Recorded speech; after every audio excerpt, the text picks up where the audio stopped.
नहीं मिलता है तो हम हमारी बातों को इंटरनेशनल स्टेज के ऊपर लेके जाएंगे और पूरी दुनिया के सामने हम एजिटेशन करेंगे। आज भले ही हम लोग नागपुर में कर रहे हैं, लेकिन नागपुर से ये हमारी आवाज़ हम भारत सरकार तक पहुंचाने की कोशिश करेंगे और साथ साथ अरुणाचल प्रदेश के सरकार को भी बताना चाहेंगे कि भाई हमारी जो न्याय है, हमें हमारा न्याय वापस चाहिए।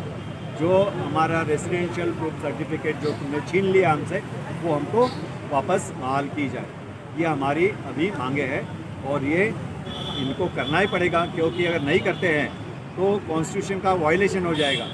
मतलब ऐसा हो जाएगा कि जो कॉन्स्टिट्यूशन हमारे देश में हर एक आदमी को जीने का अधिकार देती है, उसको ये लोग देश चलाने वाले और राज्य चलाने वाले लोग अपने पैर के नीचे कुचल रहे हैं, ऐसा हो जाएगा।